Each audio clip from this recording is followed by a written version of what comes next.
وَنُقَلِّبُ أَفْئِدَتَهُمْ وَأَبْصَارَهُمْ، ہم الٹ دیں گے ان کے دلوں کو بھی اور ان کی آنکھوں کو بھی.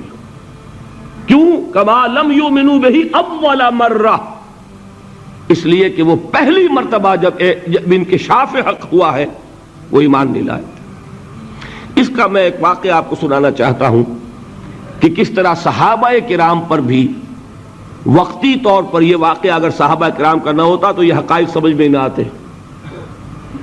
غزوہ تبوک کے موقع پر یہ میں جملہ انکمپلیٹ رہ گیا، ضعف ایمان کا حملہ ہو جاتا تھا، نفاق کا نہیں معاذ اللہ، لیکن ضعف ایمانی کی اگلی منزل شروع ہو جاتی ہے نا نفاق.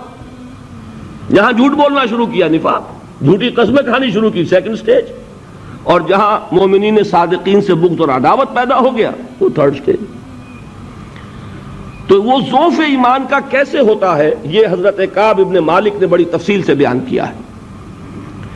غزوہ تبوک کے موقع پر جہاں منافقین نے آ کر جھوٹے بہانے بنائے، جھوٹی قسمیں کھائیں اور حضور سے ایگزمپشن لے لی، چھٹی لے لی، رخصت لے لی، وہاں 3 ایسے صحابہ بھی تھے جو مومن صادق تھے، لیکن وقتی طور پر شیطان نے انہیں ورغلایا. کیسے ورغلایا وہ سمجھ لیجئے. کعب ابن مالک نے تفصیل سے بیان کیا ہے، اور میرے نزدیک یہ جہاں تک میرا مطالعہ ہے طویل ترین حدیث ہے، بخاری اور مسلم میں بھی موجود ہے. حضور جب واپس آئے ہیں اور اب آپ نے ایک ایک کو بلایا، جن لوگوں نے تو پہلے جھوٹی قسمیں کھا لی تھی ان کو تو بلانے کی ضرورت نہیں تھی، لیکن کچھ لوگ ایسے بھی تھے کہ جنہوں نے ایگزمپشن بھی نہیں لی تھی اور گئے بھی نہیں تھے. اب ان کو آپ نے ایک ایک کر کے پیشی ہوئی، آپ کیوں نہیں گئے تھے؟ تو اب جو منافقین تھے ان میں سے انہوں نے اس موقع پہ جھوٹی قسمیں کھا لی. خدا کی قسم حضور ہم تو بالکل تیار تھے، پوری میں نے تیاری بھی کر لی تھی، پورا ارادہ تھا، یہ وقتی طور پر یہ مصیبت مجھ پر آ پڑی. جس نے قسم کھائی انہوں نے کہا اچھا ٹھیک ہے جائیے. کعب ابن مالک کی باری آئی تو ان کے الفاظ اپنے یہ کہ جب میں پیش ہوا تو حضور کے چہرے مبارک پر ایک غصے والی مسکراہٹ تھی. زہر خند کہتے ہیں نا، ایک مسکراہٹ ہے لیکن غصے کے ساتھ، غضبناک. آپ فرمائیے آپ کیوں نہیں گئے؟ حضرت کعب یہ فرماتے ہیں کہ میں نے عرض کیا کہ حضور زبان میرے پاس بھی ہے، جھوٹ میں بھی بول سکتا ہوں، لیکن جھوٹ بول کر میں اس وقت آپ کی ناراضگی سے تو بچ جاؤں گا لیکن اللہ کے پکڑ سے نہیں بچ سکوں گا. میں اعتراف کرتا ہوں کہ جتنا صحت مند میں اس زمانے میں تھا کبھی نہیں تھا، جتنا فارغ البال اس وقت تھا کہ میرے پاس ساز و سامان موجود تھا راستے کے لیے، اتنا میں کبھی نہیں تھا. لیکن ہوا کیا؟ ہوا یہ کہ مجھے میرے نفس نے، شیطان نے پٹی پڑھائی. وہ پٹی کیا پڑھائی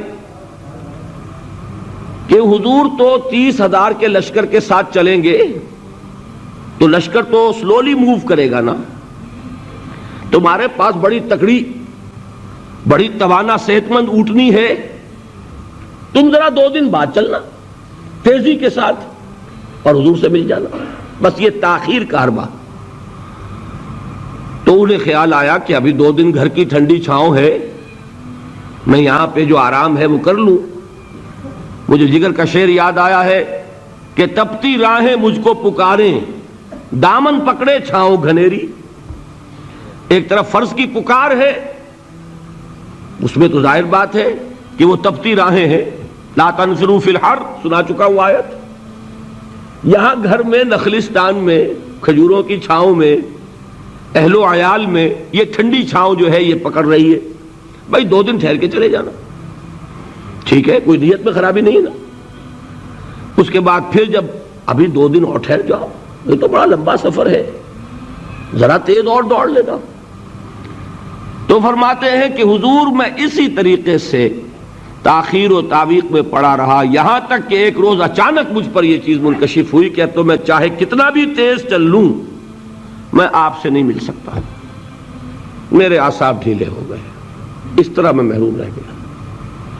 حضور نے بائیکاٹ کا حکم دیا صحابہ کو. 3 صحابہ تھے ایسے، 2 اور تھے جنہوں نے اسی طریقے سے اعتراف کیا. حضور نے حکم دے دیا کوئی ان سے گفتگو نہ کرے، سوشل بائیکاٹ. بڑی سخت سزا تھی جو دی گئی ہے، اس کی بڑی تفاصیل ہیں. اللہ تعالیٰ شوق دے تو وہ حدیث پوری پڑھیے. میں نے تو 2 جمعوں میں ایک مرتبہ صرف اس ایک حدیث کو بیان کیا تھا. شاید کہیں کیسٹس ہوں میرے ہاں، ہمارے نمبر کوئی مجھے یاد نہیں ہے، لیکن یہ بڑی عجیب حدیث ہے. لیکن اس میں جو اصل سبق ہے وہ کیا ہے؟ اس طریقے سے شیطان لیت و لال، تاخیر، تعویق، ابھی کیا جلدی ہے، ذرا اس کام سے فارغ ہو لو، ذرا پھر تلافی کر لینا، ذرا زیادہ زور سے کام کر لینا. یہ وہ چیز ہے کہ جو وہ تو خیر صحابی تھے، بچ گئے. اگر وہاں جھوٹی قسم بھی کھا دیتے تو گئے تھے. یہ تو اتنا ہی ہے نا، مردی و نامردی قدم فاصلہ دارد. اس میں تو یہی ہے کہ ذرا ایک جھوٹی قسم کھا دیتے، جھوٹے بہانہ بنا دیتے تو اب ضعف ایمان نہ رہتا، وہ نفاق کی سند شروع ہو جاتی. وہ اللہ تعالیٰ نے ان کو بچایا. لیکن یہ کہ ہم کیسے بچیں گے اگر ہم نے یہ روش اختیار کی؟ لہذا 3 کام. دوام ذکر نمبر 1، اس کی میں شرح کر چکا ہوں. 4 اذکار یاد کر لیجئے گا ان کو، ورنہ کیا فائدہ. نمبر 2، انفاق فی سبیل اللہ، نفاق کا علاج انفاق سے. نمبر 3، یہ عادت اپنے اندر پیدا کیجئے شعوری طور پر کہ جب ایک حقیقت واضح ہو جائے فوراً اعتراف کہ ہاں بھائی بات ٹھیک کہی آپ نے. جب ایک فرض کا احساس ہو جائے فوراً اس کی ادائیگی کے لیے آغاز. تاخیر و تعویق ہے کہ جس سے پھر نفاق کو موقع ملتا ہے. اللہ تعالیٰ مجھے اور آپ کو حقیقی ایمان عطا فرمائے اور نفاق سے بچائے رکھے.